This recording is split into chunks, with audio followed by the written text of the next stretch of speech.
waiting for you.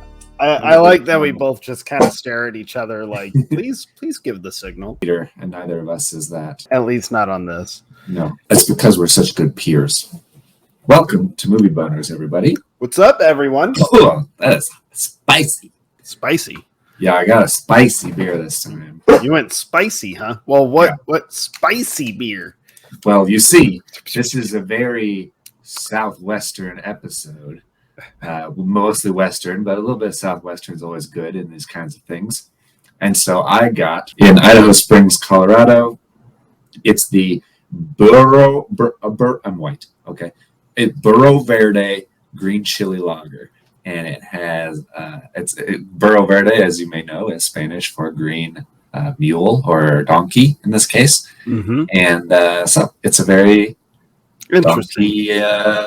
It's got like spiciness in it. I've had chili beers before. This one is not as spicy as some other ones I've had, so it's actually drinkable, but it's a little spice.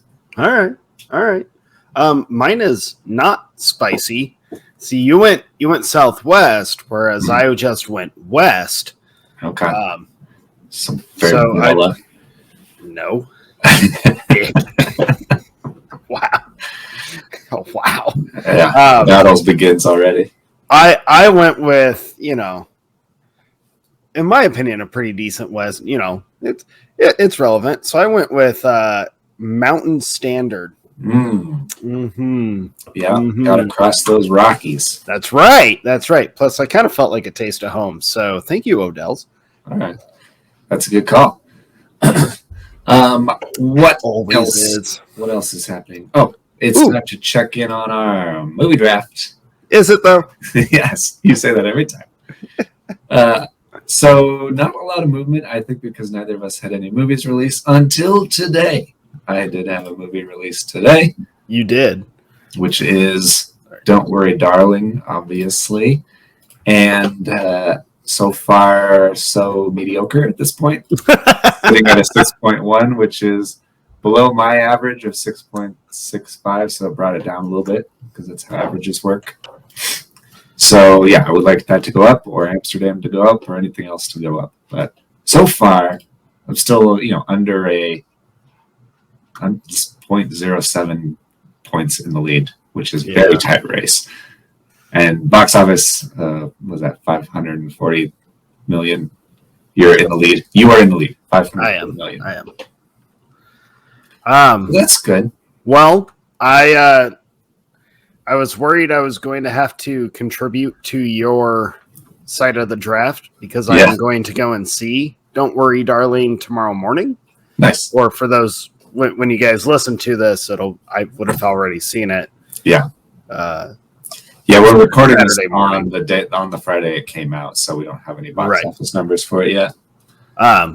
So anyways, I'm going to go see it.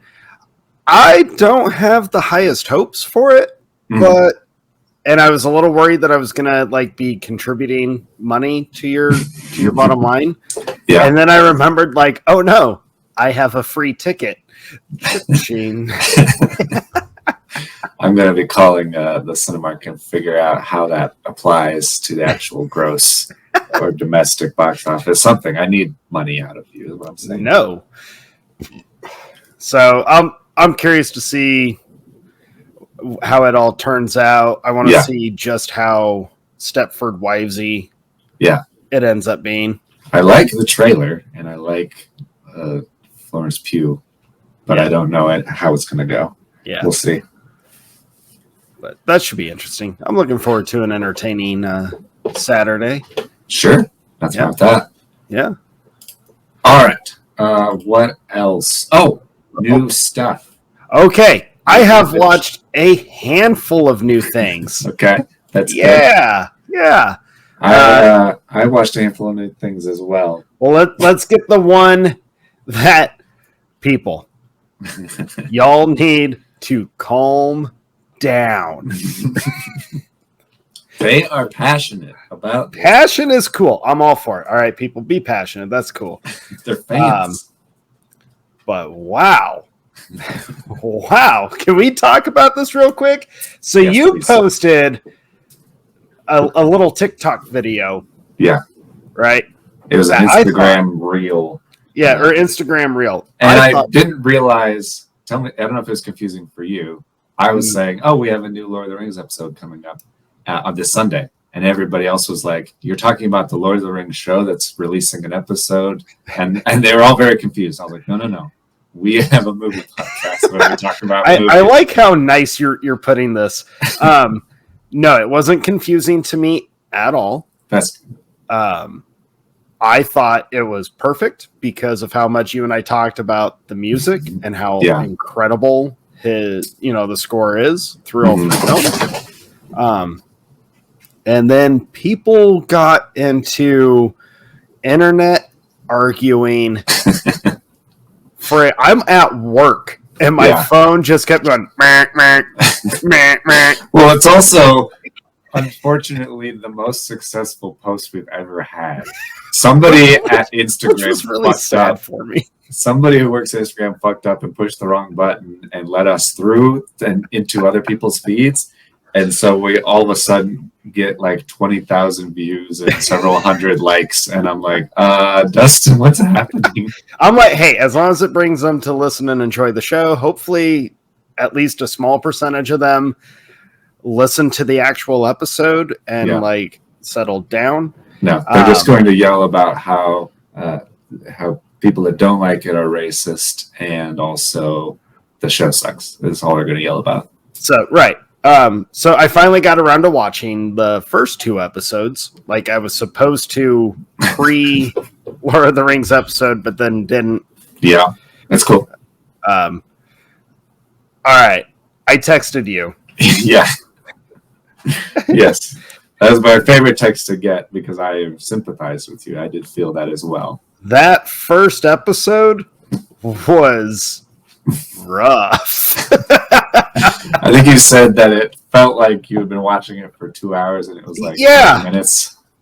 I felt like it was a very long, like drawn out, not quite sure what it was trying to do episode. And I was like, God damn, how much is in? Like, I got to be finishing this episode real soon. And I was only halfway through and I was like, shit. And then I texted you like, oh my God, dude, like this is bad. Second episode, you were correct, was a little better. Yeah. I haven't watched any of the other episodes. They suck you in at the end of the first episode because there's not a lot happening. You're just getting introduced to characters. Then a couple of interesting things happen. And you're like, okay, I want to see where this goes, and I'll watch the next one. And the next one, everybody's doing something crazy, and there's like all this stuff going on. It is very busy. There's a lot going on. Unfortunately, the least interesting thing is Galadriel's thing. She's like just not doing anything. And I knew that I wasn't going to like this show in the first episode when she goes into that cave and that monster comes out. And she has like all these elite elf soldiers under her, and they all get torn to shreds. Like they don't even touch this monster. And then she just like slides in and kills it in 5 seconds. Yeah. And I'm like, this show sucks. Like the writing sucks. This is stupid. And spoiler alert, they do basically the exact same thing in the third episode with the black elf guy. He kills the thing super easily, and it's like I just stupid. I don't get it. Yeah, I realized I don't like the show. I don't think it is near as horrible and as much of a travesty. Yeah. Don't DM us. Don't add us. I'm just letting you guys know. I don't think it's as horrible as you're all making out to be. It's not good. Yeah, I think it is beautiful. The visuals are really, really incredible. So you can tell they are trying so hard to mimic the filming style of Peter Jackson. And there's some shots where you're like, well done. Like, that looks good. But I think that there's a little bit of that. I think that it's mostly... I think that Amazon has the problem that Warner Brothers has, which is they saw the success of Game of Thrones and they want to do that. Well, that was that for themselves. That's like a direct quote. Jeff Bezos or Bezos, whatever the fuck, bald-headed dude, was like, we need our own version of Game of Thrones. Yeah. But it's not going to be Game of Thrones because Tolkien had a very different mentality and vision of a fantasy world than George and R. R. Martin. his depth and writing and story and all of his how the stories relate to the real world and all this stuff was so different. There's no tits. There's like all this stuff. So it's kind of weird for me because I'm currently watching another show that really sucks and it just keeps getting worse. And I just keep holding out for one thing that I know is not going to be the payoff that I want it to be. Okay. It's probably going to be a cheap gag, a waste of talent, but She-Hulk is a flaming pile of shit. I know that, and I haven't seen a single episode. It's so bad. It's kind of become like a joke at my work. Yeah. Because there's like 3 of us that watch it every Thursday, and we all show up every Friday, and we're like, man, She-Hulk sucks. Has it gotten to the point where you just hate watching it now? Pretty much. Well, we're all holding out for Daredevil to appear. And we all know like his appearance is going to be real quick. It's probably going to be the final episode. He's probably not even going to do anything. Yeah. And we're all going to be his real appearance mad. In whatever that Marvel No Way Home, where he bailed them out. He's like, "Hello, I'm your lawyer. Goodbye." Yeah. She-Hulk sucks. I looked at the like some clips and some stills and some trailers, and I was like, "This looks absolutely awful." Just from a CGI perspective, from a story perspective, you like Hulk, like actual Bruce Banner, can't stop a Jeep coming towards him, and then you see like clips of him like spliced into Avengers where he like stops this giant alien ship that comes at him. It's like, what are you doing? I saw the funniest comment, which was, what you didn't know is at the end of Endgame when there's that big funeral, that was for the death of the MCU, because dude, it's kind of true. The only good thing MCU, like truly fantastic thing that the MCU has produced post Endgame was No Way Home. But everything else, like Shang-Chi was pretty cool. Not amazing, but it was pretty cool. Eternals blew. God, that movie was bad. She-Hulk's terrible. Like all the Disney Plus MCU shows, sorry guys, they're not that good. Yeah. Like they're just not. WandaVision was cool. Yeah. The rest are just whatever. Yeah. Well, and I also keep seeing things about how the movies are having a hard time including WandaVision in like the story, or in Doctor Strange have her make any sense anymore. The MCU has no clue what it's trying to do right now. They're just relying on like, look at all these future projects you're excited for. We have no clue how we're going to tie all of it in, but look what we got. But I digress. So She-Hulk sucks, and then I started watching Rings of Power, and that sucks. And I'm very like, well, this just sucks all around. Okay. There is a good... Oh, on the topic of Rings of Power, though, I did want to bring up, I learned this week that Amazon passed on a gritty, quote-unquote, gritty Conan the Barbarian series, and they passed on it because it had too much toxic masculinity in it. And it made me so sad that I would never see a gritty Conan the Barbarian thing. And it also makes me, the Rings of Power and that information makes me so concerned for the fact that Amazon owns James Bond now. I knew you were going to bring that up. And I think there's some toxic masculinity in there too. So it's not going to go great. I'm very concerned about their handling of property. I kind of can't help but feel like the overwhelming amount of negative reaction to how they're handling everything with Rings of Power. Hopefully that gets them to kind of rethink some stuff, maybe fire a few creative heads who clearly don't have subject material at the forefront. Yeah. But hopefully, I don't know. We'll find out. Rings of Power. Not the worst thing I've ever seen, but it's far from like you're not going to recreate that magic, and I'm not going to turn this into a 4-hour rant, but you're not going to recreate the magic that was the Peter Jackson trilogy, The Hobbit, and Jackson even is the one that did the Hobbit trilogy, and it still didn't tap into that same kind of magic. Right. So you're not going to do it, Jeff. Sorry. Yeah, it's just one of those things that you're not. Now, I saw that they are planning for Rings of Power to be 5 seasons long. Yeah. So all the messy writing, I feel maybe they're trying to make it a mess now and just like bring it all together to tie everything in. That's the biggest benefit of the doubt I've ever heard. But you know what my biggest beef with, and I know I'm only 2 episodes in. Yeah. And to be honest, that might be as far as I make it. Yeah. But I have a beef with it that's very similar to my beef with, like, in fact, it's pretty much the exact same thing from, I think it was, it was Solo, the Han Solo movie they made. Yeah. So they like changed the whole dynamic of the character of Chewie in Han or in Solo. And it just didn't make sense how he went from the Chewie we all know. And then they're like, here's how he was back then. Same beef with, here's Anakin in the prequels. Yeah. How do we go from that to this? Yeah. And no offense to this actress that's playing a young Galadriel. Right. But Galadriel is like, there's such an incredible, intense grace to that character that Cate Blanchett really bring to life. Yeah. And just seeing how they're writing this character to make her an action star. Yeah. I'm just trying to figure out where at what point does she be like, you know what? I won't go head first into a battle. I'm going to just chill in the woods. Yeah. And plus, I'm like, where the fuck are her powers? She's a terrible leader currently. So, I mean, yes, they have a long time, thousands of years for her to get her shit together and learn her lessons, of course. But we get that. But there's a really good article on, I think, Forbes, just about why the writing is so bad on this show.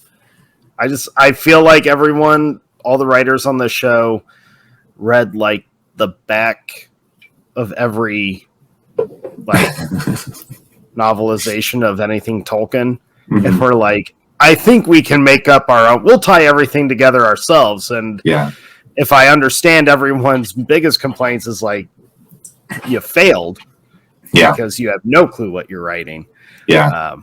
And I think one of the most annoying things I mentioned, people were arguing about it being racist. I think that's hardly anybody. And it gets so tiresome for these studios to fan bait in their advertisements and be like, oh, so many people are upset that we're being inclusive, when they're really upset that your writing sucks. And so it just becomes an excuse. They're like, any criticism at all is racist or sexist or whatever. And instead of being like, no, there are valid criticisms and valid reasons why your ratings are low. Your writing sucks. I couldn't give 2 shits what kind of inclusion you're having in the show. Like, just give me a good story. The guy playing the main elf, the black guy, I get the sense that he'd probably be a great actor. I haven't really looked into like his IMDb or watched anything else with him.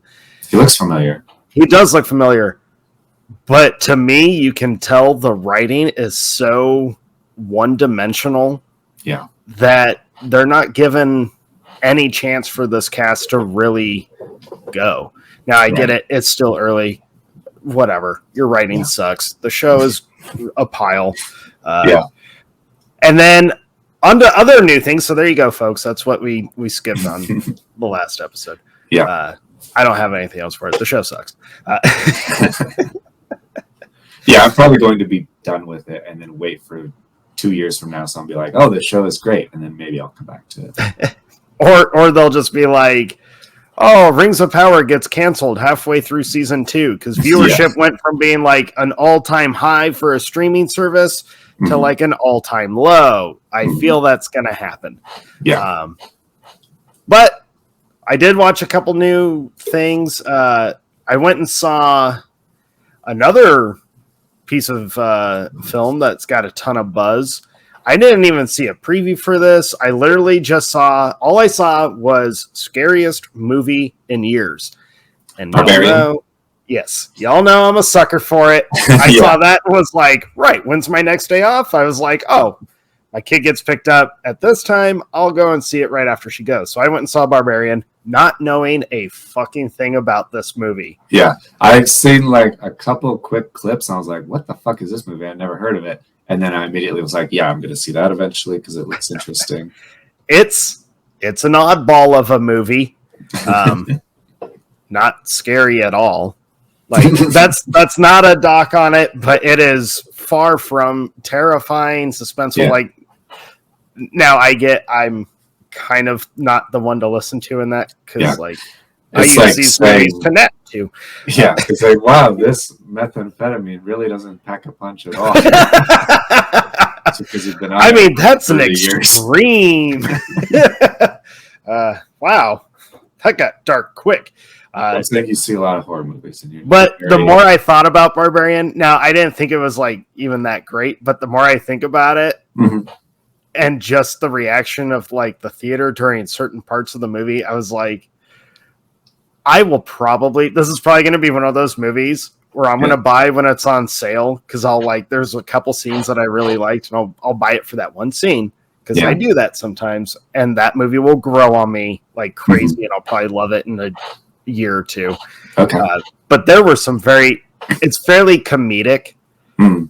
at the same time of being like quote unquote suspenseful, which Justin Long's in it, right? he is in it. His Okay. character is. I won't say anything. You can't really say a lot about it, but there were some things in it that I was like, God damn it! Can we just you don't need this. Come on, guys. But it was not horrible. I wouldn't say it's the scariest movie in years, but it wasn't bad. All right. It was interesting at least. Cool. And then I know I'm late to the party, but I finally watched Ty West's X.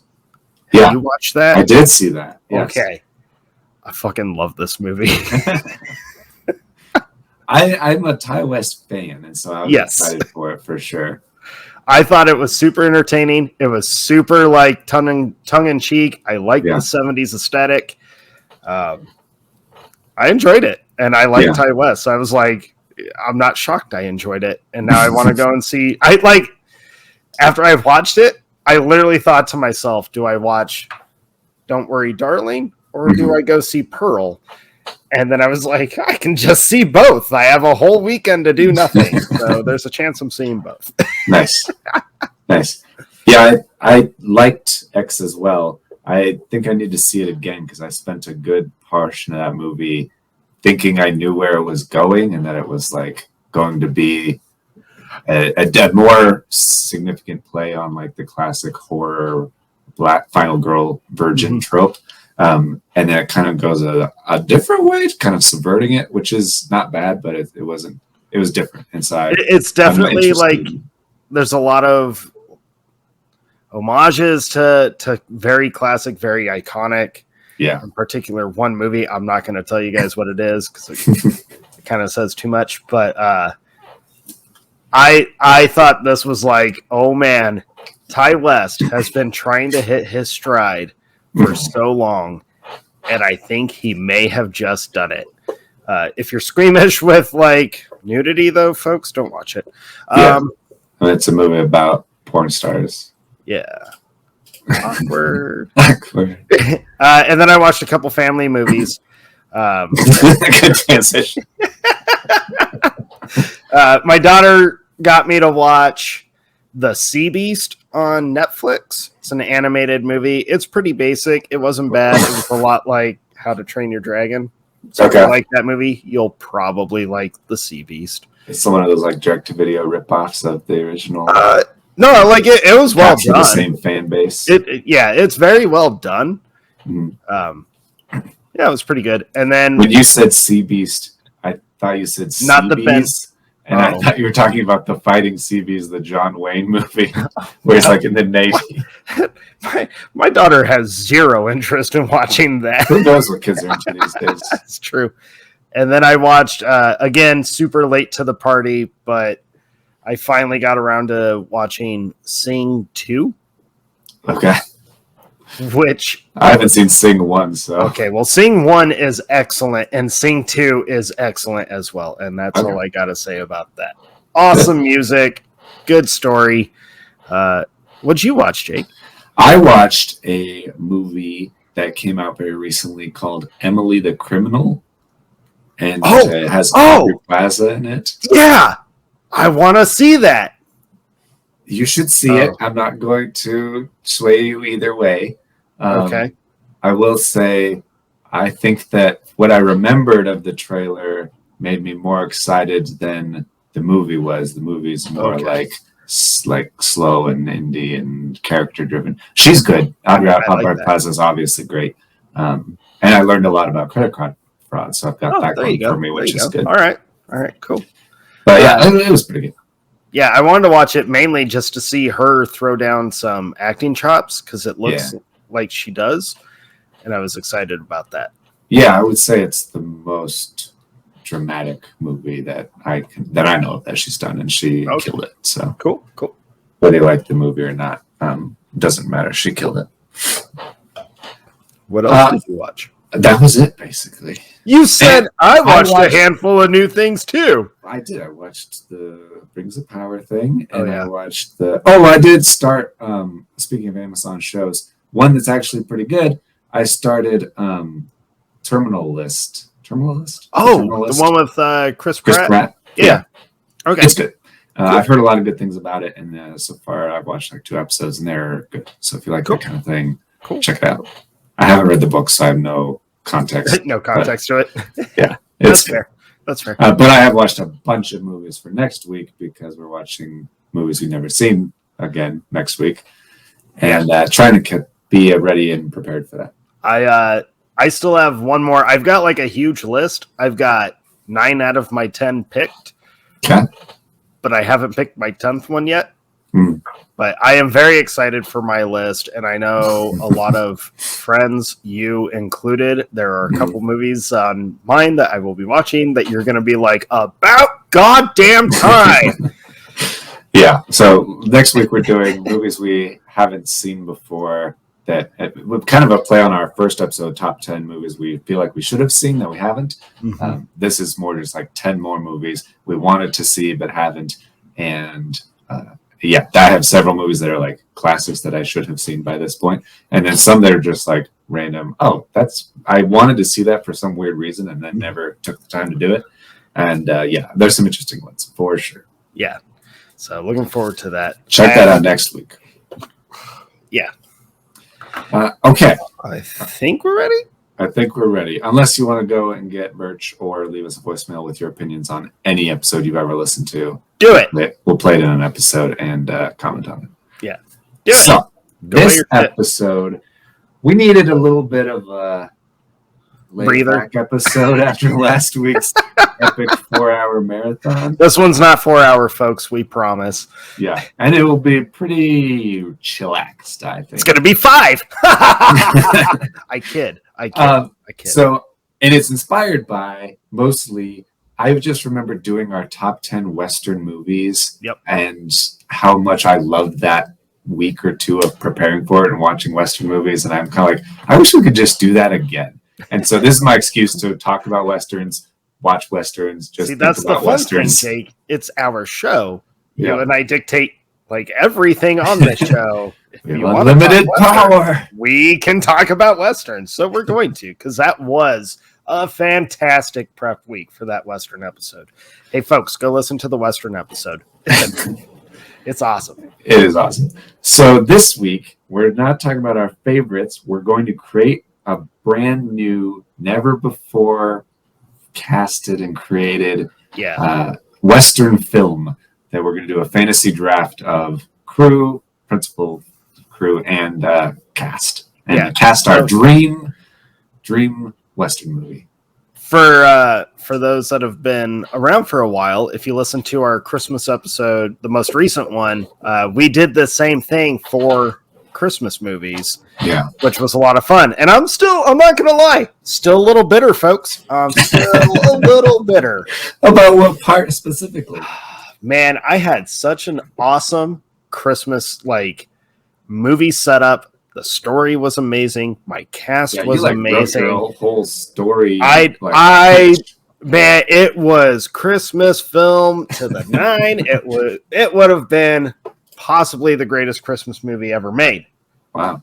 And then everyone was like, "No, we like Jake's more." Ha, ha, ha. Yeah. Well, when you have Ryan Gosling shirtless, it is what it is. Apparently. So I'm a little bitter still. I did not come up with a whole Western movie story, potential story for this one. But I did go with my goal this time, Jake, was to get you to be like, I would watch that. So my list is geared primarily towards you. All right. Well, everybody else can go home. This is my episode to enjoy. Thank you for listening. Yeah, I'm excited about that.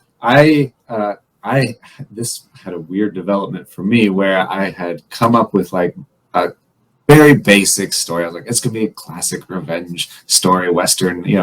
I wanted to be like old style classic Western. And then I had made the mistake. Well, not a mistake. I talked to my wife about what my plans were. She's like, what are your draft picks for this draft? And so I told her, and so she ripped apart some. She completely dropped the biggest revelation. She gave me a name, and I was like, oh my God, I can't believe I've never thought of that. I would have never thought of that. That's incredible. I can't wait to pick it, and I hope Dustin doesn't steal it.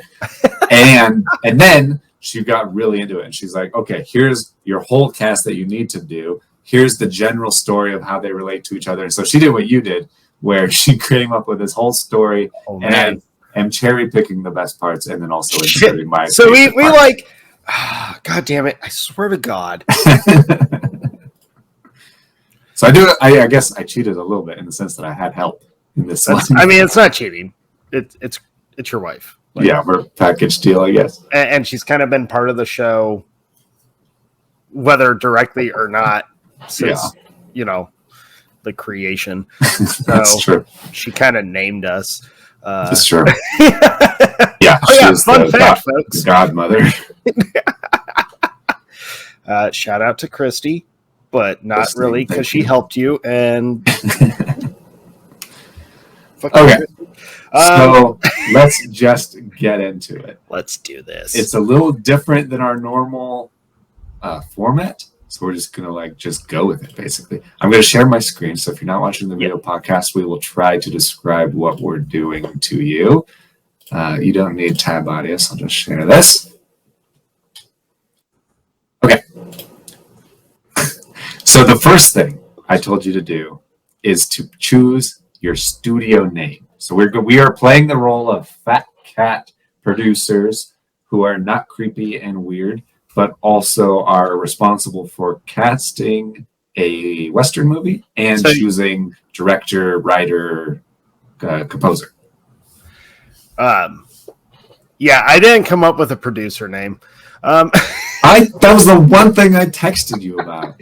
No. Okay, so I thought I was on the same page with you, but apparently I was not, because you were like, hey, don't forget, you have to have a name. And I was like, well, I know.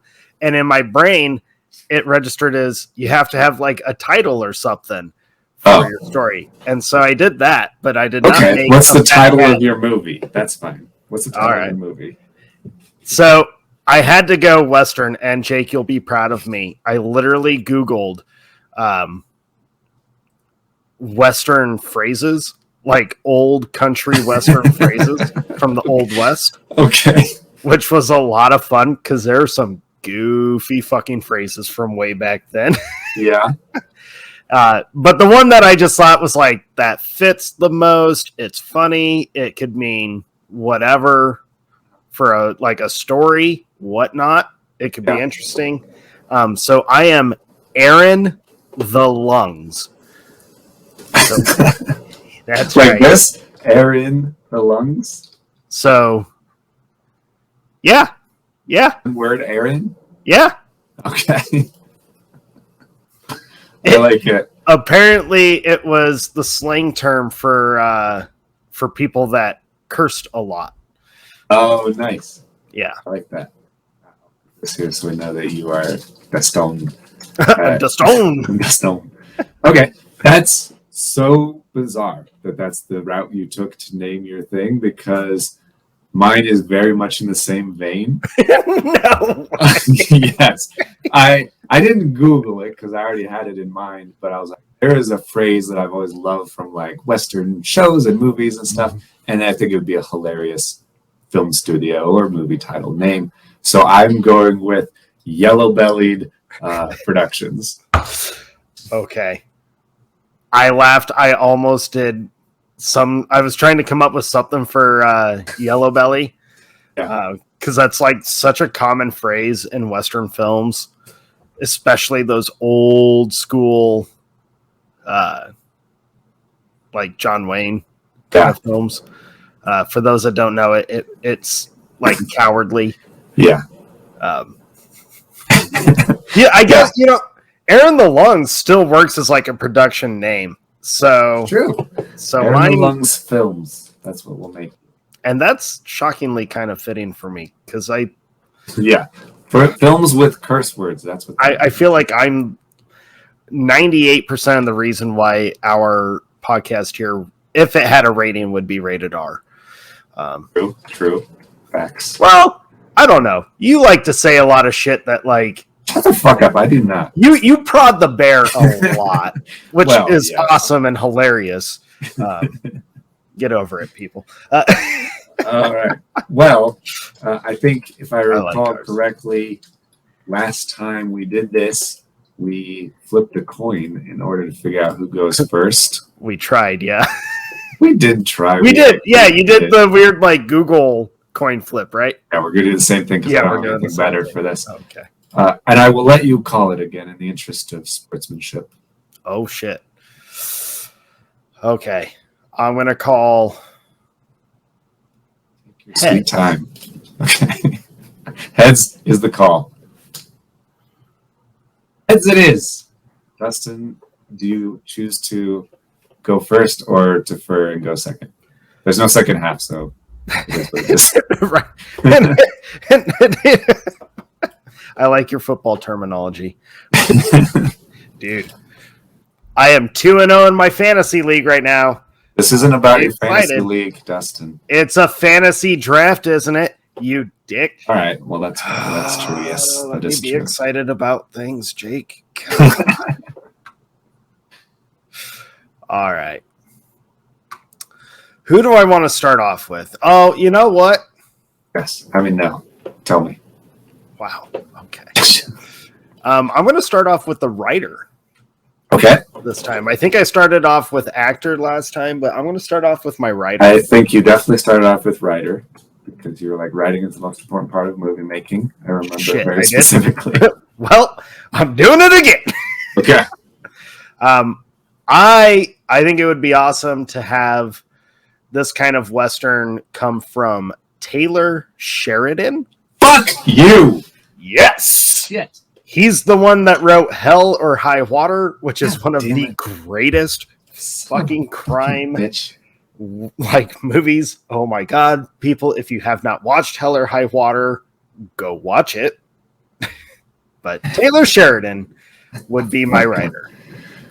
I chose one damn writer on my list, and it was, of course, Taylor Sheridan. Yes!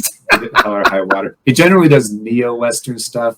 Hell or High Water, Wind River, stuff like that. Yellowstone is obviously incredible. I talk about it all the time. Sicario, all these movies. And so, yeah, I was like, obviously, Taylor Sheridan. Dustin won't pick him. He'll choose some old bogey. Hilarious. That was like my only big obvious I need to get this guy thing for my whole thing to work, and now it's a house of cards that has just collapsed. So I'm so happy right thanks a lot for that. I'm so happy right now. Right out the gate. Fuck you, Jake. Yeah. Yeah. And my main reason, I'm going to share my reason because I don't get to have him and talk about him, but congratulations. He's an incredible writer and great director as well. I wanted to choose him specifically because he does mostly neo-Westerns, and I wanted to get an old classic style Western out of him. He has done the Yellowstone prequel series 1883, which is basically that. But a Western movie is kind of what I was going for. So Yep. I will never have that now because you stole him from me, you Yes, I son of a bitch. And I will tell you right now, knowing that I've stolen him, one, I knew you were a huge fan of his, and you would be like, "Ooh, yeah," because I told you I tried to cater this quite a bit towards you. Oh fuck! I've been hoisted by my own petard because you made the perfect movie that I would like, and are thus going to steal every person that I like from me. I doubt that. I doubt that highly. So far, it's 100% true. If you listen to our Western episode, you would know I really gravitate towards the kind of Western that makes you feel like you are there, where it makes you feel like you're covered in the dirt, very gritty, very raw. I really like that kind of Western. And I was like, man, Taylor Sheridan, he knows how to just make you feel so much. So yeah, I'm going real gritty in this one, folks. This is going to be like real Western. Those are like those are my favorite kind of Westerns too. I love the fun, somewhat campy, classic style Westerns, but I'm really enjoying the modern throwback to very old, very gritty, very violent, very survivalist Westerns, like just real life, what the frontier was like. It fucking sucked. I love those kind of Westerns. So I get you. I like that you haven't added him to my square yet. Well, I'm busy trying to fix my whole life right now. Blown it up. And I will put down in case I've just been like watching this blank square, thinking like he's not going to put him there, and be like, you didn't call him.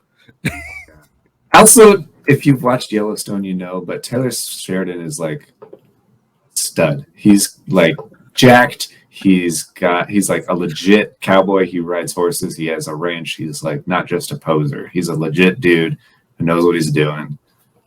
He's a cool guy. Man, I really fucked this whole thing up for you, didn't I? You did. Well, now I'm trying to find you a good photo of him. There's a cowboy looking. No, that's too silly looking. I'm so happy that I went with writer. I almost was like, "Ooh, I'll go with the director," and then I thought, "No, you got to go writer." Yeah. I mean that. I think the rule is, and ruling on the field, you can let me know what you think. But I think the rule is he's chosen as the writer, but he is still up for grabs as director. Yeah, that is how it works. So we all know who he's picking as a director. Not necessarily. I'm just saying. All right. There. Nice little cowboy photo for you. You're so mad. I'm really upset right now. This is I'm trying to pretend like it's funny, but it's really awful. It's the worst thing that's ever happened to me. I'm so happy. Now I'm just frantically Googling. Who's written Western movies? The nice thing is, because you took a writer, I don't have to worry about you taking any other writers, so I can wait and think about it more before just taking the first writer I can think of. So it might be 4 hours, folks, just based on me trying to find a writer. Yeah, we'll see. We'll see how it goes. Okay. You got to tell me, was that the name that Christy gave you? No, she had no concept of writer. It was mostly cast related things. Okay. She was very focused on the cast and the story. Okay. I chose writer and director and composer and all this stuff. All right. Okay. All right, man, you're up. I think the most vulnerable piece of my puzzle here that I would be devastated if you stole anything else is going to be actually my lead actress, believe it or not. Oh, okay. So I'm going to wait on director and writer and all that other good stuff and choose my lead actress. Okay. I know that you will appreciate this. I have to credit my wife for this. She completely blew my mind with this pick. I chose someone pretty safe. And then she thought outside the box, and I was just like, oh my God. For like 30 minutes. I couldn't believe that I didn't think of it, and I would never think of it in a million years. So, and I think that you're going to have a similar reaction because I know you love this actress. My lead actress for my film is the great Sandra Bullock. Yes. Ever done a Western, at least to my knowledge. So it's funny you say that. Okay. I, for the longest time, had her as my supporting actress. Okay. I took her off because I was like, you used her on your Christmas one. Oh, yeah. I don't want to use her again and just keep repeating. So I took her off. But that's funny. Mm-hmm. She was originally a part of my cast. Nice. Yeah, I had a similar moment. I was going to choose Ryan Gosling for my lead actor again. And I was like, 2 times in a row, maybe too much. So let's not do much. Too much, yeah. All right. I'm going to copy this image, and then it will be your turn. Oh my God, it's a big image. Hey, Sandra. I love you. We had a whole episode about Sandra Bullock's films and how great she is. And how so awesome. If you like us, like Sandra Bullock, check it out. Yeah. I love you, Sandra. I would be so stoked to see her in a Western film. Dude, she'd kill it in a Western. Yeah. Kind of like on the level of her Gravity performance. I know that she's been able to be kind of pushed to the limits of her performance. Gravity is a huge one. Also, when I was thinking in the whole Taylor Sheridan thing, Faith Hill is great in the 1883 series, and who's someone you wouldn't really expect to be. So I was thinking of it kind of in that vein of like, oh, Sandra Bullock would actually kill it. Yeah, she really would. She really would. I'm gonna go with director next, just because I like following this kind of format when like it's literally exactly projects what you did last are being. God damn it! It is. Yes. I don't care. This is how like the format when they release like, hey, this new project is coming from this writer. Oh, this director just signed on to do it, and then you get the cast. So my director, this one I struggled with for quite a long time. Because I knew like Taylor Sheridan was one of my first choices. It was very just kind of clear to me.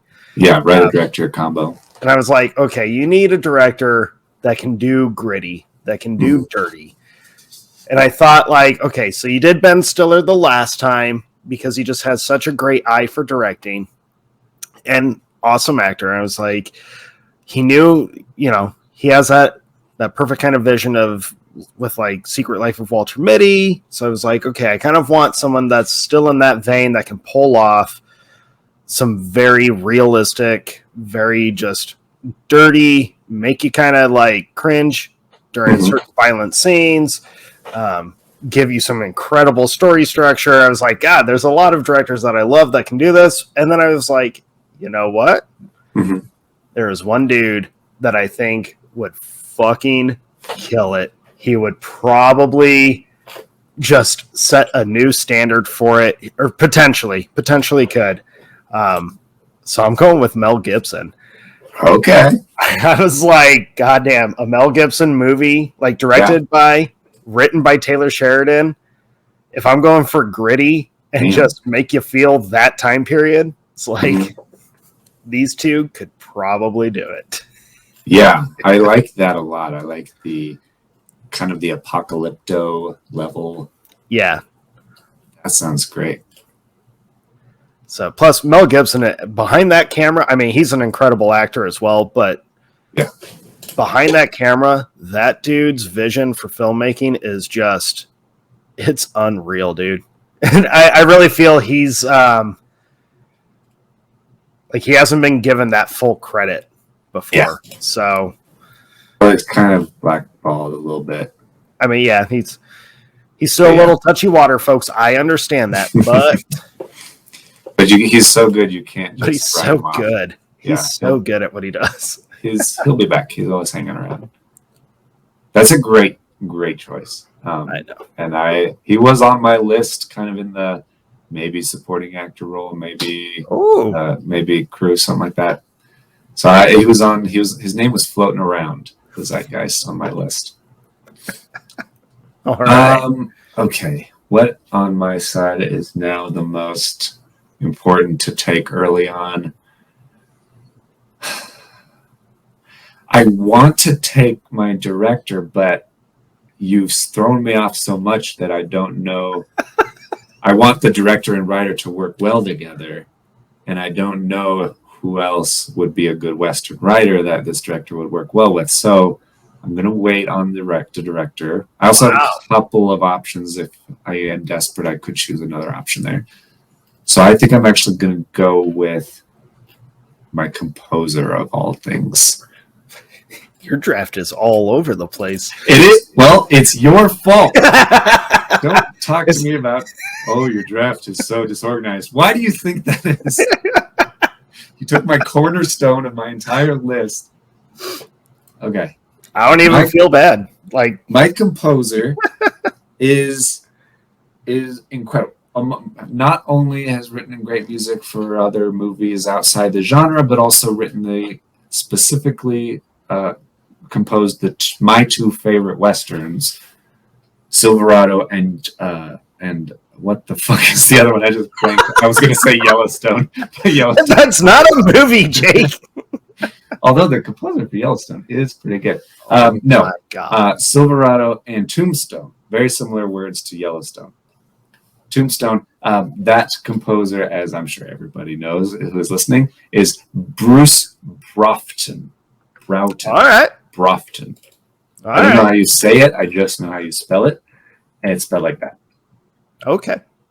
And he obviously wrote the music for Silverado, one of the best, most memorable Western soundtracks of all time. And, of course, Tombstone, incredible as well. Yeah. Also, Homeward Bound, The Incredible Journey.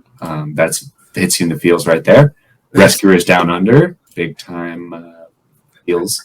The best version of The Rescuers, I must say. Yep. Who's this composer? Thank you.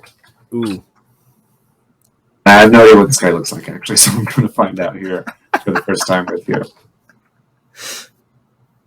I hope he's just like a frightening looking human being, but he won't be. No. But it would be awesome. A handsome devil. Bruce, if you're out there, we love you. Yeah, your music is pretty stellar, dude.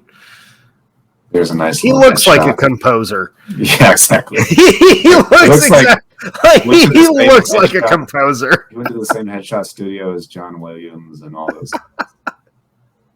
They just have a guy that comes in and does it for them.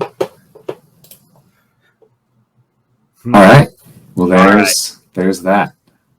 All right. Just for your sake. Did you throw me any bones? You're going to really respect this one. Oh, you're going to really respect this one. This one might be your favorite pick of mine, by the way. Okay. All right. So for those not remembering from the Christmas one, we also have a rule with this that because it's a complete fantasy draft that will... Yes. The odds of this stuff ever coming to fruition is you have a better chance at winning like the Mega Million lottery or whatever the high one is. So we made it okay that we could pick people who have passed away. Yes. For these fantasy drafts. So this was one that I was like, oh, Jake. Oh, Jake.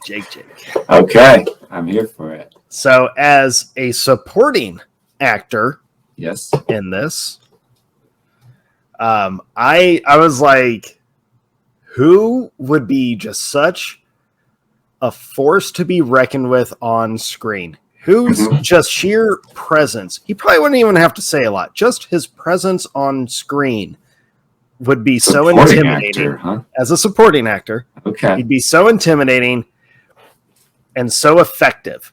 Yeah. Sometimes that supporting actor doesn't have to be like the focal point. They just end up being like, or those supporting roles, they just end up being that kind of like, ooh, they brought it all in. I must warn you, my supporting actor is also deceased. We may have the same supporting actor. I'm not going to lie. It's possible. So I went with Jack Palance. Oh, it's not. But it's not. But great choice. Jack Palance. He used to do Westerns, folks. He's in a movie that was instrumental in both Jake's and I's young childhoods. Do you have a certain era that you want him from? Oh man, I want him from like the City early Slickers 90s era, City Slickers era. Yeah. Okay, gotcha. Yeah. Just that old, grizzled, just intimidating, Yeah. gruff. Jack Palance, folks, for you youngins out there. Jack Palance. Look at that. Look at that. Okay, so just look at my first three names, Jake. Look at this. I mean, I have no choice but to look at them. I know you do, They're and great. it must be killing you. It's not great. It's not great. But this is like seeing, like, I've had the list of names together, and I've been like, man, this is a good list. Seeing their photos together, I'm like, oof, this is almost a scary fucking movie right here. Yeah, yeah. It's true. I would, so far, absolutely see this movie. Yes, you would. Okay. Jack Palance, supporting actor, good pick. I'm not gonna lie, my supporting actor is a little gentler. My Western, and this is much thanks to my wife's whole process of basically writing the whole story for me, and then me choosing my favorite parts out of it. It's kind of there's a human emotional element to it. I think you would appreciate this movie, Dustin. Dude, if your wife is the one that gave you the story idea, I feel like she was aiming for me because you both know my weaknesses. That's true. True. And so, yeah, if I get you to admit that it's great, that's good for me as well. So I guess we're on the topic of supporting actor. I can bring out my deceased supporting actor as well, and also kind of fill you in with some of the little pieces of where I'm going with this.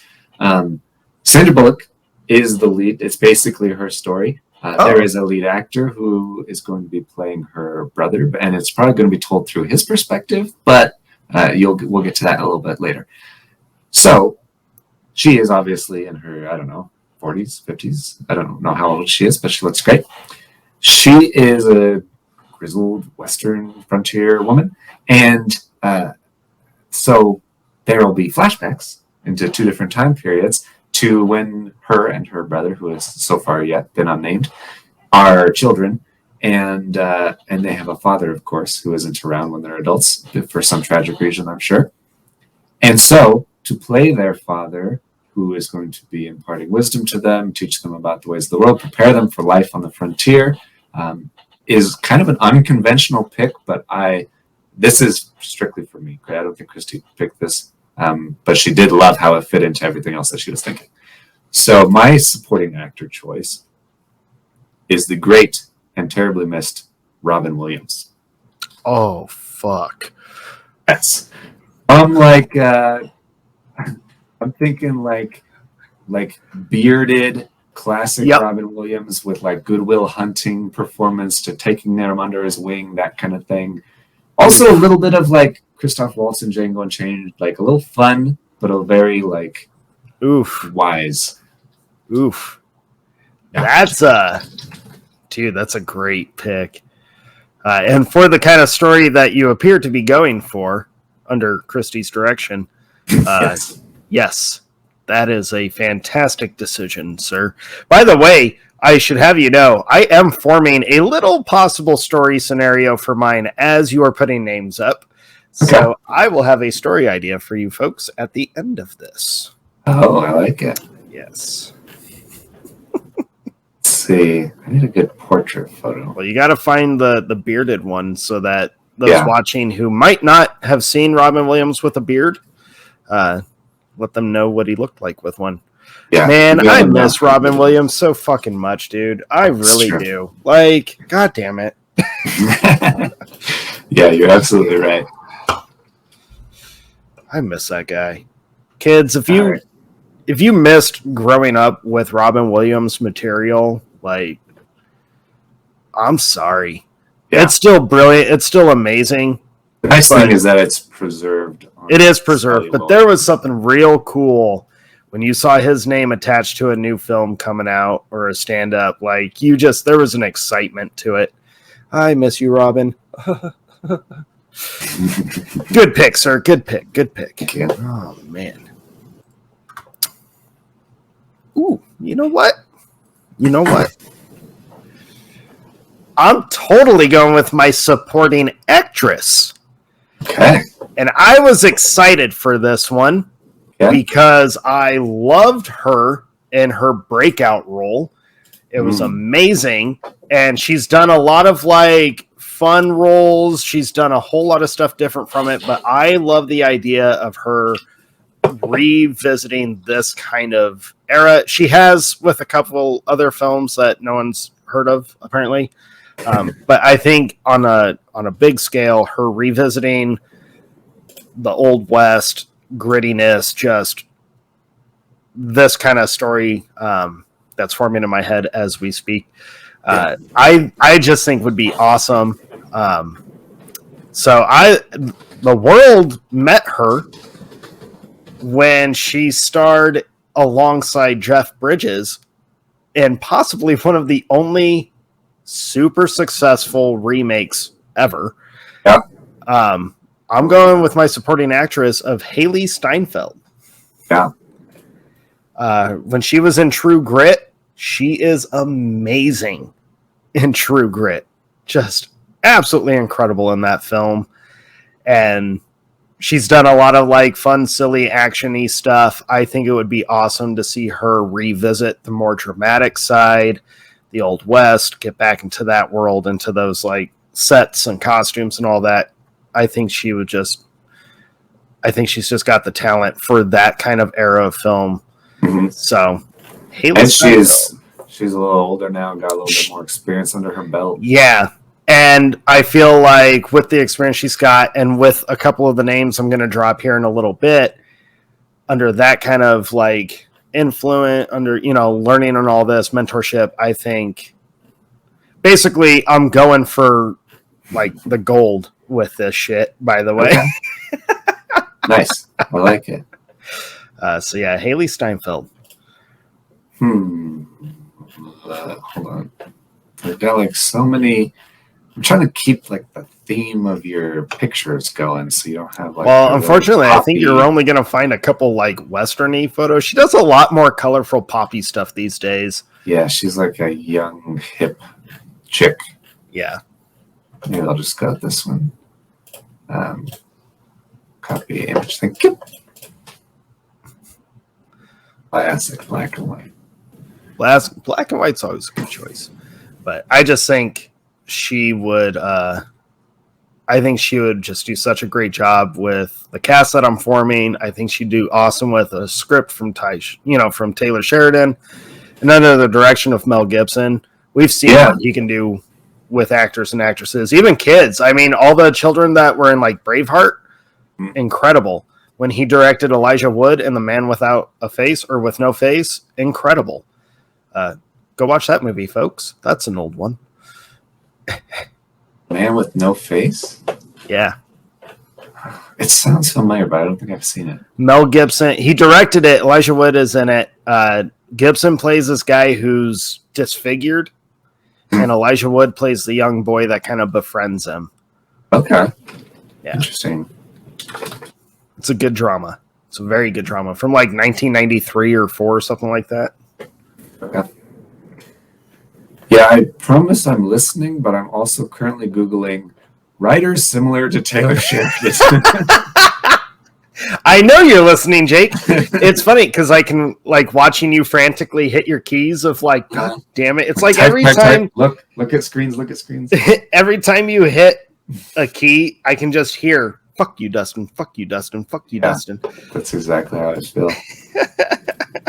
Okay. Well, I actually have an interesting option, but I'm 1993. I was right. My writer. What happened in 1993? Oh, the movie. And I was very wrong. It was not Elijah Wood. It was Nick Stahl. My bad. I don't even know who that is.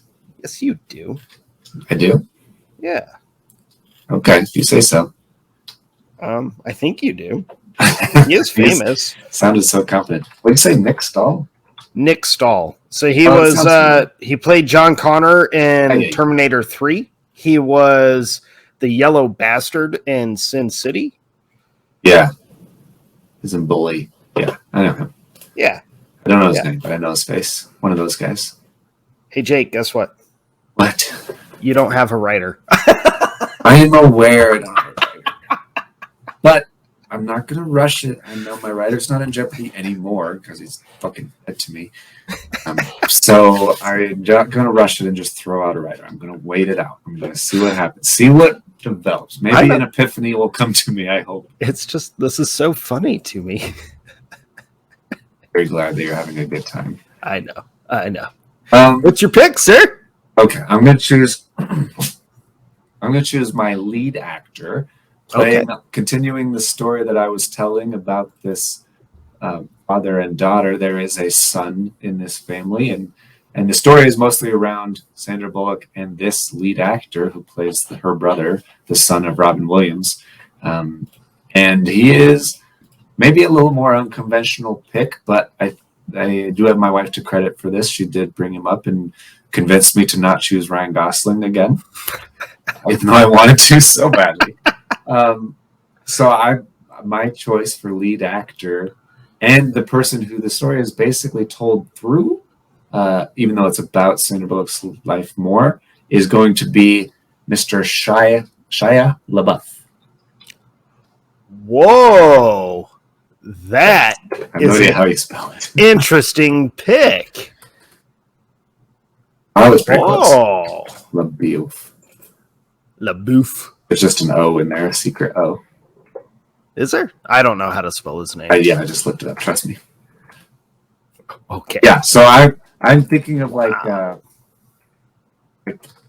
So obviously he's the younger brother. Yeah, younger brother who's who is kind of like Lawless. You know how his role in Lawless, where he's kind of telling the story, and he has these older brothers or sister in this example, and but then also with some flashbacks with like him as a kid with Robin Williams and all this stuff. I think it'd be really good. Him on the frontier, him with the like.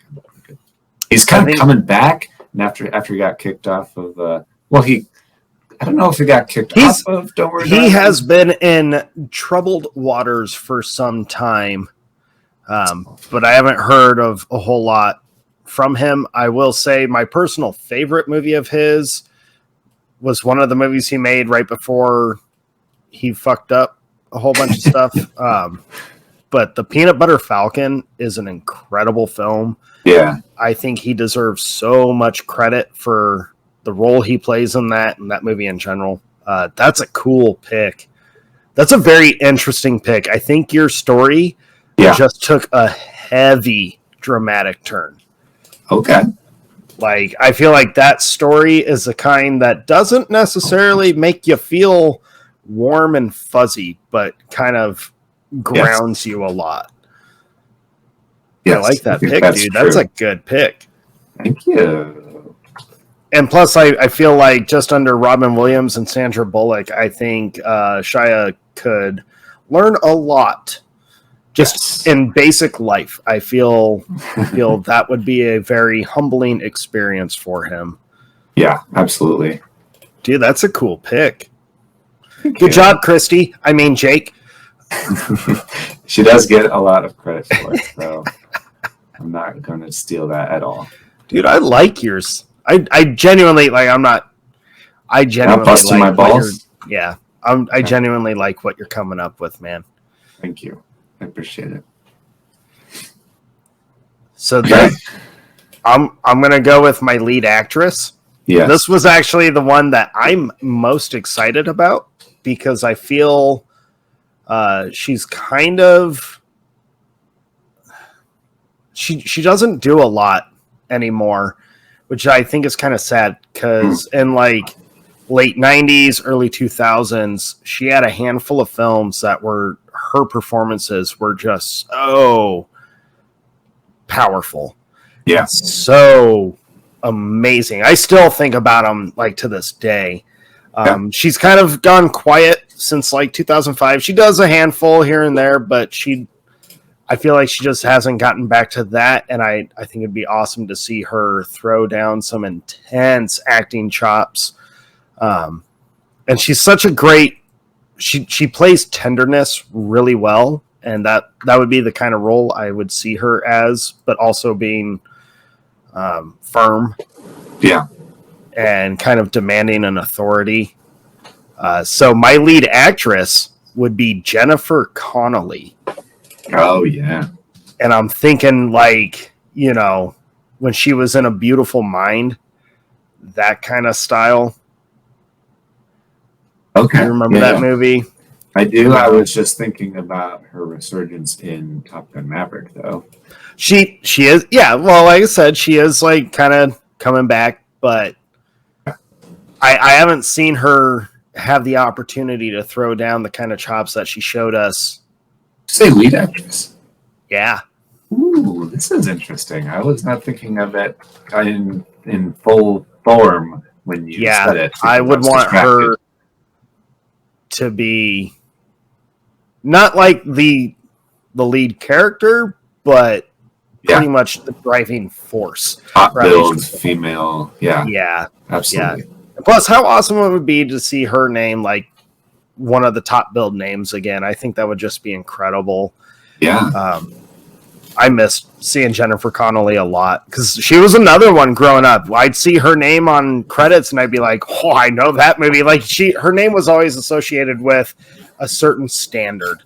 Yeah. At least until Eric Bana's Hulk movie. Sorry. A lot of things were held to a certain standard until then. Yeah. But I've always remained a fan of hers, and I feel like she just doesn't do near as much. Seeing her in Top Gun was awesome and is a highlight of that movie. Yeah. But Jennifer Connelly. I just scrolled past a photo of her, much younger, obviously, but in she looks pretty much the same as she did. Her hair is slightly longer. I feel like she looks better. Like her face used to be rounder, and now she's just more mature, I guess. She has a very this is too small a photo. She just has like she can be very gentle, but she's the kind of like you wouldn't want to fuck with her. Don't make the mistake with this woman. Right, exactly. Which is what you want in a Western. Yeah. Well, and I was also thinking, like, obviously I would want a more grown-up feeling kind of movie. You and I talked about that, you know, especially with our personal favorites like Open Range, Annette Bening with Kevin Costner. It feels grown up. So I was kind of going for my leads to make you feel this is a grown up film. Yeah.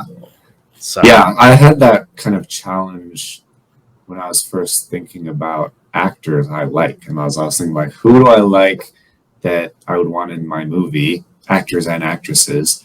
And I kept thinking of, like, people kind of, I guess, current younger people, like, who are kind of the new hotness, like Florence Pugh and all these people. Right. And I was like, but that's not really, like, a Western kind of person. I need somebody who's more, like, experienced and weathered, and maybe they're actually 30, but it's the 1800s, and so you look like you're 40 or 50 or something. And so it's just somebody who seems like they can handle themselves and not just pretty I was trying to think of people who they don't look like bad or anything, but you can tell they've lived through something. That was kind of the goal, was to make sure everyone you would understand could be weathered. So, yeah. So excited about Jennifer Connelly. I like it. I'm having the hardest time finding a good portrait. I guess I'll choose this one. You were just trying to find one from Top Gun, weren't you? Well, I was. Because she wears like a leather jacket and she just seems like kind of Western-y. So I was like, that would be good. But they were all like square or landscape. And I was like, it's not going to fit. And I don't know.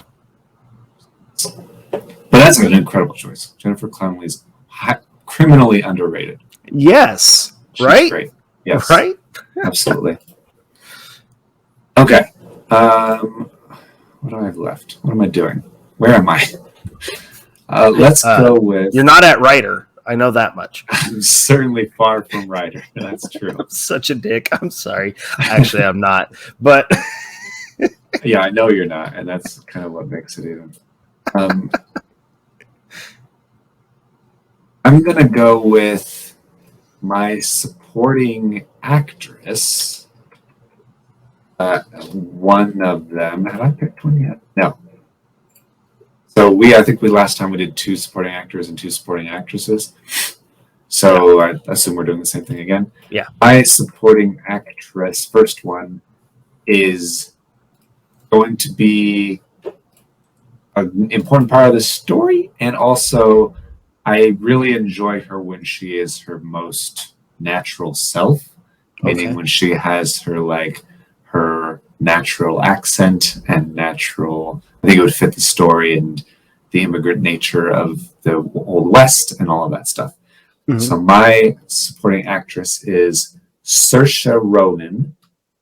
Oh, really? Yes. Are you fucking kidding me? Oh, sir. That's such a great pick. That's such a great pick, man. No, you did not. But you sounded so surprised. Well, she was a name that I have been tossing around. Okay. But I chose Haley Steinfeld over her. But that is such a good pick, man. Yeah, she is phenomenal. And especially when she's like just her normal Irish accent, she just fits so good. Dude, that's a good pick. I love that pick. Your picks are pretty strong, sir. Thank you. Your picks are strong. I know they are. My picks are like well, creating a very scary film. But not like horror scary, but like, whoo, someone's going for gold. Whereas yours would probably be the sleeper hit that would take over. Hopefully. That's the goal.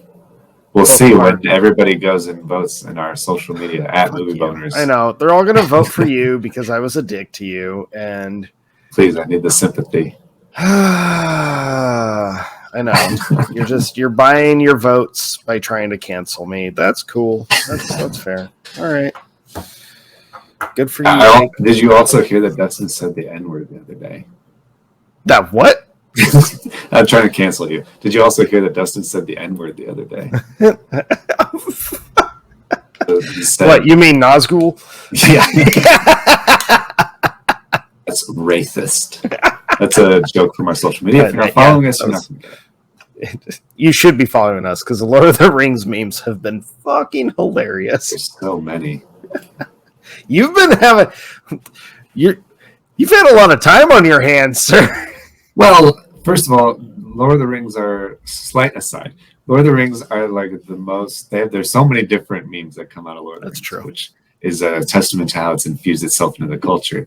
But they're right there. I'm just picking apples that are on the ground already. Like, it's not a hard thing to do. It takes me 5 seconds. I'm at work, and I'll hop on real quick when I have a down moment. Couple new memes, and I'm like, God damn, all right, Jake said it already. And then periodically throughout the day, I'll go on my lunch, do a quick scroll, and I'm like, there's 4 new ones. What the fuck? Yeah, sometimes they just come to you. It's just gold. Yeah. The other thing I was going to say, I think that Saoirse Ronan as this Irish immigrant would play like a slight love interest, or at least an attraction interest to Shia LaBeouf. Yeah. At like some fort they stop at or some shit. I don't know. Right. I'm not the writer. I don't even know who the writer is. We don't really have a story. I don't know why I'm casting this movie. So bitter. I am so bitter. All right. Well, since we're doing multiple supporters, I'm going to do my other supporting male. Okay. You and I have been a fan of his for a while. He's so good in really every role he does. And he's also frighteningly intense. Whether he's meaning to be scary or just his name is associated with, he's just got that presence. So, my other supporting actor would be Kevin Bacon. Oh, interesting. Yeah. He's another one that I feel like he keeps doing all these very smaller movies. But I think it would be cool to see him show up, kind of not a giant role, but an important role. Mm-hmm. And just be another presence in this giant story that is forming in my head as we speak. You also know he looks good in a cowboy hat because of Tremors. Because of Tremors. He's just a classic Western actor. who hasn't really done like Western movies. But he's another guy that can, when it calls for it, he can throw down some chops. And when he goes like bug-eyed, it is so much fun to watch. Looks good in a mustache. I'm going to get you a mustache photo because I feel like a Western mustache would fit your aesthetic. And he's super, like, even when he was young, he's pretty grizzled. I think the most non-grizzled... He's been grizzled since he was 16. Right. And the only role that he's been in that he didn't... Well, 2 roles would be Footloose and then Animal House. But ever since that, he's just always kind of had a certain look to him. Yeah. Yeah. Kevin Bacon. Okay. Apparently this show is turning into Chick scrolls through Google Images to find the photo that he wants. All right, that's close enough. All right. Okay. I think we're gonna do it. I think we're gonna choose a writer. No way. Did you find someone? I think I found someone. I think that it fits the same reasons I wanted Taylor Sheridan. Okay. Which was primarily that he's a great writer. He writes kind of grizzled, dark, realistic stuff. Mostly neo-Western set in modern day. So I would love to see an original Western from him. This writer is kind of that as well, where he's done some great neo-Western stuff, but hasn't done as many old school classic 1800 Westerns. Yeah. So, and it's kind of a simple one. I should have thought of it earlier, but I was so focused on, you can't see the forest through the trees sometimes. So my writer for my film is going to be Cormac McCarthy. Oh, fuck. Well, he's very famous for writing Western-y stories. Yes. Wow. His books are really intense, folks. New Country, yes. What is it? New Country for Old Men? No Country for Old Men. No Country for Old Men, yeah. Old Country for New Men, something like that. Yeah, he did. I think that style is similar to the Taylor Sheridan, Sicario style. So I think... The patient kind of writing, very character-driven, very make you uncomfortable. Folks, if you've never read a Cormac McCarthy book, you should try. And then, go watch something very happy to follow it up with so that you don't cut your own wrists. Yeah, the world is a terrible place, and he kind of just outlines that, which the Wild West was as well. So I dig it. The Wild West was not a happy era, despite what a lot of people seem to think. Try surviving when everything's trying to kill you. Right. And also plant a crop and build a home and all that shit. Travel across the mountains. All right. Continuing my gigantic ensemble, as this is turning out to be. It is indeed an ensemble, yes. I'm going to throw another supporting actress who would normally be the lead, but I like the idea of her being another supporting role, another important, supporting to the lead. I like that idea so that she doesn't steal the limelight from the whole thing, but her scenes would be fierce and important. And I love the idea of her and Jennifer Connelly going back and forth with one each other. Mixing it up. Fucking up my words. It's a good thing we have a podcast. Yeah.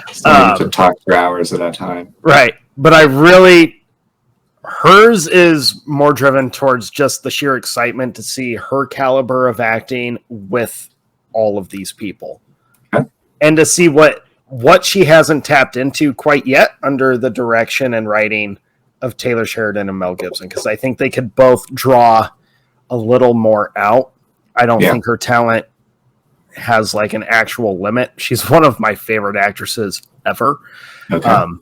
Amy Adams would be another one on my cast. Yeah, I agree with that choice for sure. And I feel like, can you imagine a shouting / like intense emotional scene between her and Connolly? Yeah. Or like an angry shouting fest between her and Kevin Bacon? It would just be. Yeah, I feel like she gets better and better with over time. She's I love Amy Adams so much. She's so good at what she does. Yeah. Let's see here. I promise I'll choose a photo quickly. Here's a good one.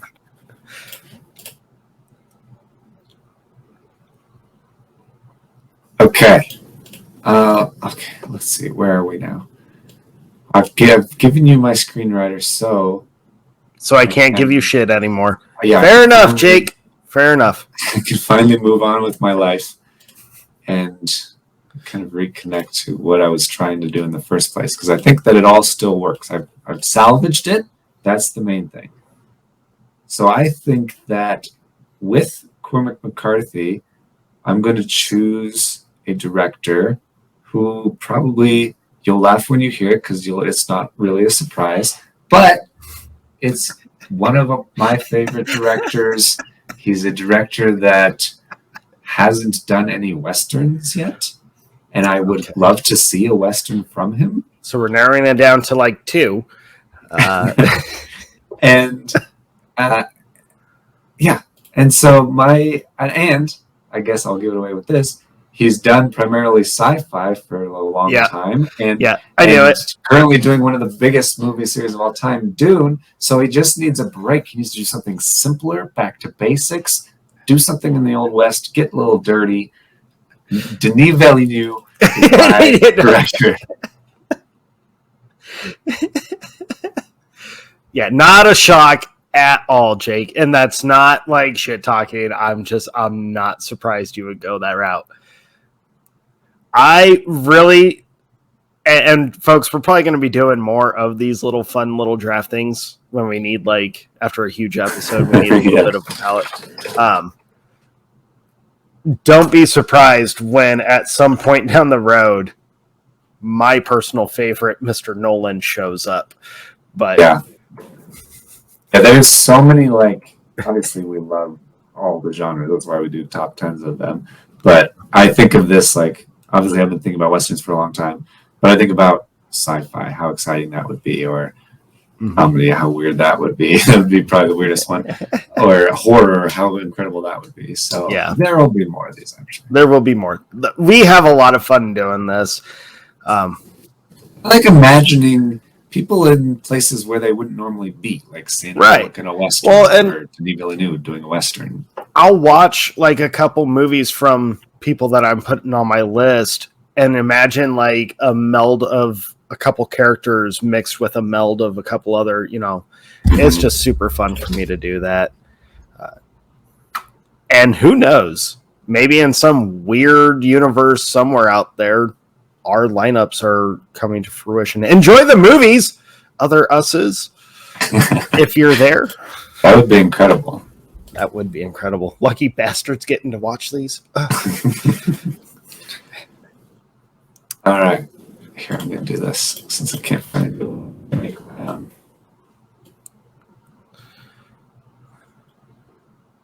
Just imagine this is the desert of the Southwest United States.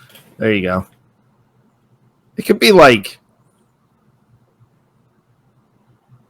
yeah, there's desert here, dude. He's in the desert. Totally. Yeah. All right, I'm debating. Do I cap it off with my lead actor or with my composer? That's a good question. Only you can answer that for you. You know what? Because music is so important to me, I'm going to save music for my final one as the cherry on top. I also think that's what you did last time. God damn it. I don't feel bad. Apparently I'm a creature of habit without even knowing it. My lead actor, to me, is pretty obvious. He just fits cowboy. He just fits Western. And it was kind of fun going through his IMDb because he has done a couple quote unquote Westerns, but they weren't like what I would imagine him to be doing. I like his approach to choosing films now in his career where he does aim for, darker, grittier, more human, honest characters rather than like the overly upbeat, silly kind of stuff. But he just fits cowboy. And I was really shocked that this dude has not done like a full, legit, heavy-hitting Western film. I can't believe he hasn't, honestly. And yeah, living in Texas is also definitely something that has pushed this decision as well, because it'd just be great. But my lead actor would be Matthew McConaughey. All right. And again, the dude is incredible. Like, he's got range, folks. And I just get giddy thinking about what kind of character he could develop with the influence from all these previous names. Yeah. Like, and I in my head, I imagine discussions with Mel Gibson of where do we take this character? Here's what he's going to go through down the line. How do we portray that without being ridiculous or obnoxious, but making it so raw? Yeah. So yeah, I like that idea a lot. I like he's done so many like movies and shows where he's kind of really committed to a character. Yeah. And True Detective stands out in my mind as just one of his most incredible kind of Southern Gothic that I think would fit that. Yeah. By the way, I did watch True Detective this season. Yeah, I didn't watch the other seasons because everyone says, like, don't bother with those. Just watch that first one. That's the incredible one. First one is the incredible one. The third one's surprisingly good, too. Okay. Well, I genuinely loved it. And that one was a big influence in my decision of having him as a lead. Yeah, I totally dig that. And I totally see that coming through. This would be incredible. Okay. I'm also going to go with supporting actor. Also, mine's the lead, sir. Oh, shit. I totally mislabeled you and you didn't even notice. You're throwing me out. I already have my whole supporting cast is there. Putting your leads at the end, I don't understand. I don't understand anything that's happening in this. Okay. Yes, lead actor. That's a great choice, and I didn't appreciate it fully because I thought it was just a supporting character actor, but now I get it. I get it. I'm so sorry. I wronged you. Please forgive me. Wow, that's incredible. Yes, well, I'm doing supporting actor regardless of whatever you're doing. That's fair. Because that's all I have left is supporting actor and supporting actress. And I think that this actor is great and kind of underappreciated and would make a great kind of villain character, I'm thinking, for this this world. We need a good Western villain. And also, this actor has been in a quote-unquote Western before, but needs a little bit of redemption, I think, because he's a much better actor than people will remember him for. So, my choice is Jake Gyllenhaal. Oh, dude, Jake is awesome. Yeah, but most people will remember Brokeback Mountain, and they're like, that is his cowboy. I mean, he's the acting in that movie is very well done.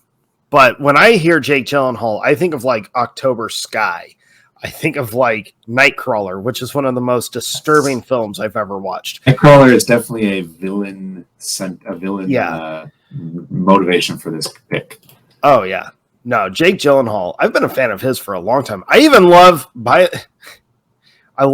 goofiness. If you haven't watched Bubble Boy, before people really knew who he was. Yeah. It is one of the dumbest movies ever put on film, but it is delightful because it's so stupid. Yeah, it is. It is. You wouldn't expect it from the Jake Gyllenhaal people to know now, who's like a serious actor. But he started off with raunchy teen comedies of the 90s, folks. Yeah, as a lot of people did. Yes. But so, whatever you said, Nightcrawler as a villain, he's so disturbing in that movie. I think he'd be a great Western villain for that reason. Also, his character in Prisoners, where he's the detective, he's great in that. And then also kind of in a kind of weird ways, his characters in Nocturnal Animals. Yeah. He's just kind of those vibes is what I'm going for. Yeah. Yeah. Oh, Prisoners. Dude, there's something about that movie. I know exactly what it is because the subject matter is just a little bit much for me. But every time that movie gets mentioned, I get like shivers. That movie affected me, dude. And it came out, what, in like 2013 or something like that? Yeah. It's been that a movie while. Still affects me just thinking about it. And I've only seen it the one time. That's all you need. Yeah, that need, was dude. Also Denis Villeneuve. Yes, so it was. Guys work well together. Yep. They'll pull off a really good combination. I want a good beard pick. Give me a beard pick. What's going on here? I like our picks, but I also really liked our Christmas ones too. I thought our Christmas ones were fucking awesome. Yeah. And I love our Western ones. It is almost like we know what we're doing. We are really good at this. It's almost like we kind of know how to put together some form of an idea. I like this. It's almost like we're not complete idiots, contrary to popular opinion. I still like being the schmuck that I am. I'm a fun schmuck. Yeah, it's great. Okay. Crap. Last pick. I assume this is your composer? Yes, my composer. This was another rough one for me because initially I picked Howard Shore, mainly because I was watching Lord of the Rings and was like, dude, his music is amazing. And then I was like, no, you got to go with your all-time favorite Hans Zimmer because it's Hans Zimmer. His music is incredible.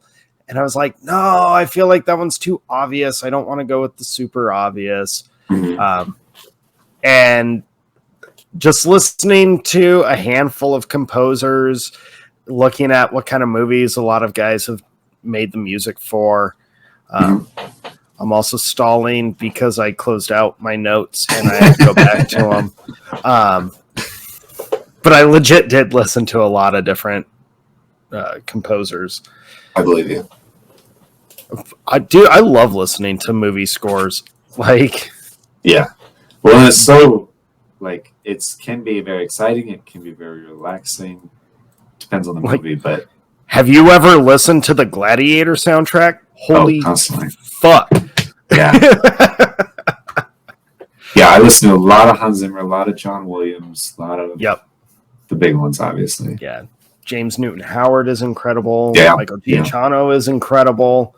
Or Giacchino, however you pronounce his name, love his stuff. The guy from Lost, yeah. Danny Elfman's is fun and quirky. It was my Christmas music. Yeah, yeah, he was. So the selling point was specifically not. It was more of some of the movies this guy has composed for that I was like, oh, that's the aesthetic I would go for. That I can already hear the music like in my head of what. Whoops, dropped my knife. What the music would kind of help tell the story, because I would want the music to kind of be a character as well. Definitely. Which I always view the music to be that. So this guy has composed the following, to name a few. Okay. The Green Mile, Road to Perdition, Skyfall, Wall-E, The Highwaymen, 1917. So I was like, dude, this guy has hit it. He also composed Bridge of Spies, which I personally feel is such an underrated drama of an intense, very real moment of history. And I think more people need to watch that movie. Yeah. But my composer would be Thomas Newman.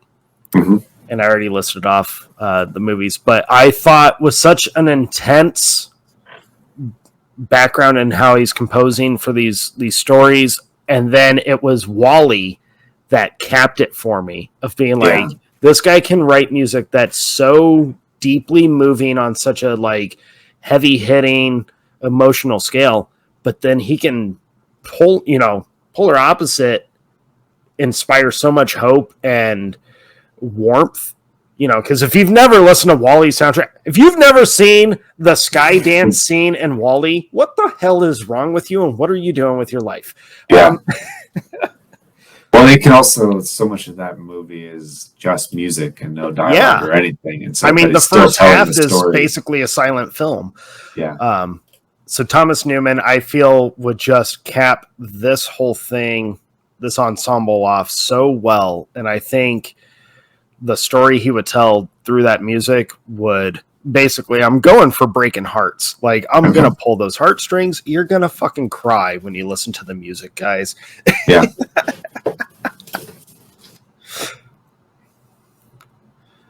Okay. And I believe you are up. I'm up with my final pick. My last supporting actress was the most flexible. Which is the only reason I'm taking it last, because if you stole some, I would have backups. Yep. And so and because you didn't steal any, I'm kind of trying to decide at the last minute. But I feel very strongly that I'm being drawn in one direction. And it's because this is a great actress who I think will never see opposite of Robin Williams, but I think would be really incredible to do that as kind of like maybe the mother of this family or something like that. Oh. And so I'm going to choose Marion Cotillard as my last supporting actress. Dude, she's so good. She's ridiculously good. She's so good. Oh, man. And her and Denis would be throwing French conversation about like crazy people. Yeah, those crazy Frenchies. No, we apologize to the French people that listen to our show. We mean nothing by it. Yeah. You Frenchies. Like your food, though. Dude. I'm so sad with your picks.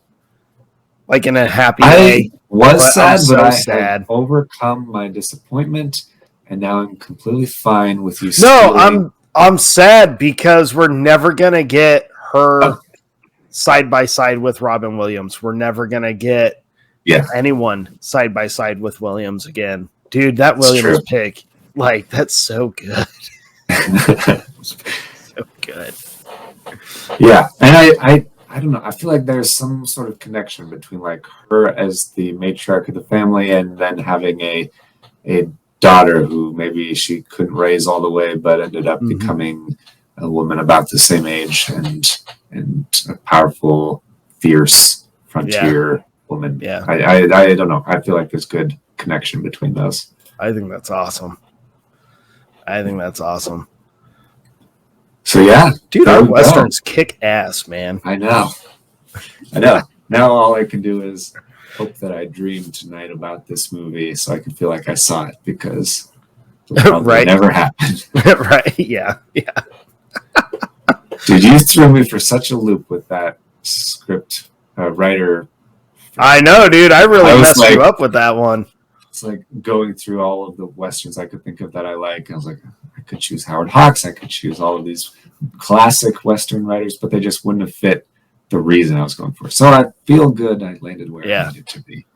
No, I think we did very well, sir. I think we did. Now, I told you I catered a lot of mine to you for the grizzled, dirty feel. Oh, dude. Just a true western, like. Absolutely. Every time I look at your list, I am in love with it.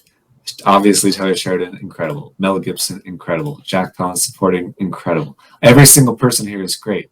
And then when I actually like start to finally wrap my mind around Matthew McConaughey as a lead actor, I'm like, this is maybe the most incredible Western of all time. With Kevin Bacon as supporting, like just their nature. I get energy. so excited thinking about and what really sold me on him working with McConaughey, what that could look like, was actually inspired by True Detective on how well Woody Harrelson and him work together. Yeah.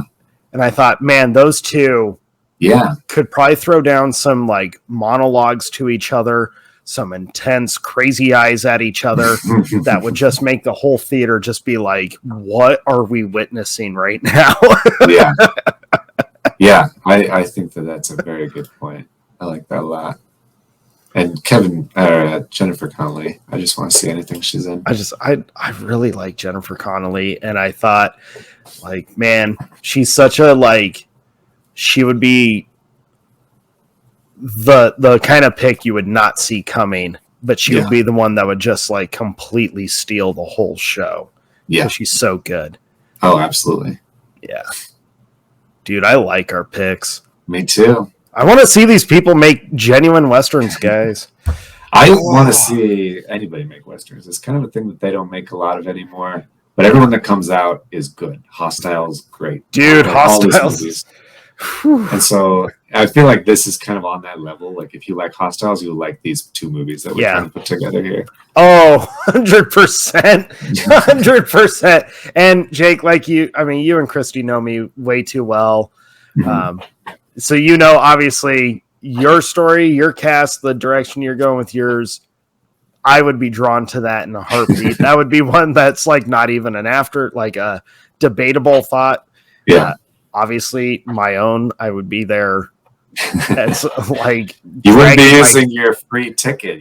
I would be like, take my money right now. I'm watching this movie. Oh man. All right, I might have to watch a Western tonight. I know, that's what I'm thinking too.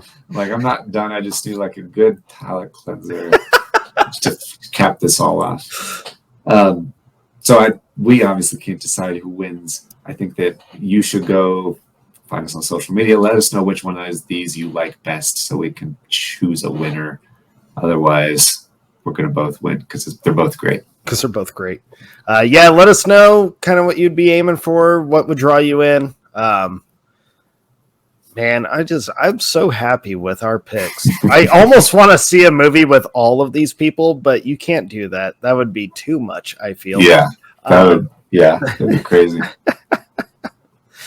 But man, I think we put together a couple super powerhouses, man. Yeah, super powerhouses. I agree. Oh man, yeah, folks, go ahead. I'm sure we'll put up like another vote on which one or whatnot. Yeah. Let us know which one you would watch. Dude,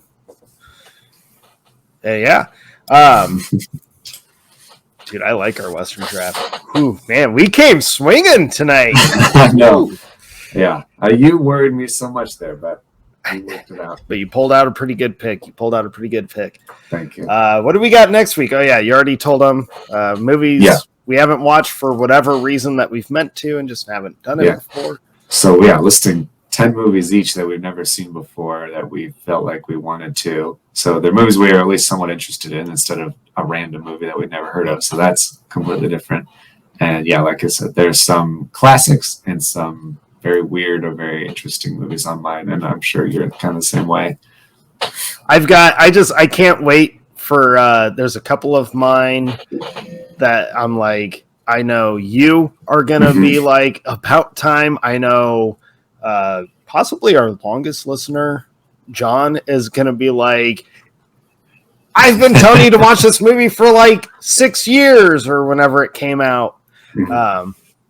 That may have just told you what one I'm going to watch. I've got a foreign film on mine. What? Yeah. I've got a German film on mine. Wow. Yeah. I don't even know any German films. I know, but I have one. Yeah. I'm excited for it. I still got to pick my 10th one, but I'm excited for it, man. Yeah, I am too. I think that I'll have a couple where you're like, you haven't seen that movie, because there's one that we haven't like talked about, but Yeah. I feel like I should have seen it, and I know everybody else has seen it. So finally, I'll be cool like everybody else. Yeah, I'm finally going to be cool. I think I just thought of my 10th one. I gave it to you. I may have just thought of it. I may have. Okay. Okay. Well, all right, guys. We'll go tune in next time to hear what that is. Go buy your merch. It's really cool. Oh, by the way, thank you guys. I got photos from people opening their like glasses that they bought. Yeah.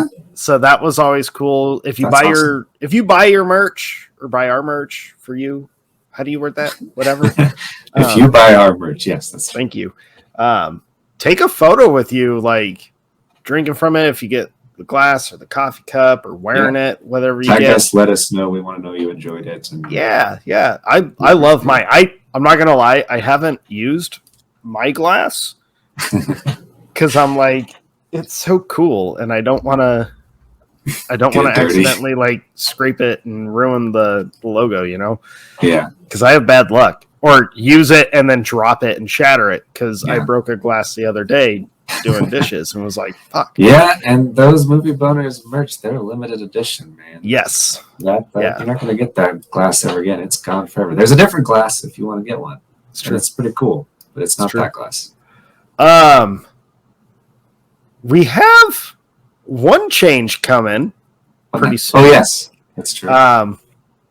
I don't know when that's happening because I'm trying to figure out how to do it. Right. But we're very excited for it. It's something totally new for us, so you'll be hearing that at some point on one of these episodes coming Hopefully up. sooner than later, but it takes us learning how to do something we've never done before. Right. But we got some cool, super fun things coming up, folks, so stay tuned for all that. Hit us up. I think that's all I got. Yeah, I felt like there was something I was going to say, but it's gone. And hey, we didn't go for 2 hours, guys. If you remember, take a note for next week. Oh, man, now I got to remember to take notes. On top of the notes I already have to take for prep. I know, it's like homework. It's a good thing I like this homework. It's true. I know, I'm so like, we've planned out like episodes all the way through next year. And I've already been like thinking about our episode at the beginning of next year. And I'm like, there's like 6, 7 episodes before then. I know. I need to focus on next week's and not do next year's movie draft. I've got the episode we got coming up in 2 weeks. That's the one that like I have not done any prep work because I've been prepping for the big one going into the new year. And yeah, I've had to remind myself like, you have a few. Yeah. It's okay. Yeah. I know. I get so excited about one, and then I'm like, but I'm really excited about all of these. I need to just pace myself. So yeah. That's my problem, though. All you have to do is tune in, and we appreciate you, and we love you. Yeah, thank you guys. It means a lot. If you're here from that TikTok video, go watch more of our stuff that's not TikTok-y. We have a lot to say about a lot of movies. And yeah, hope you enjoy. Thank you, everyone. You guys rock. See you next time.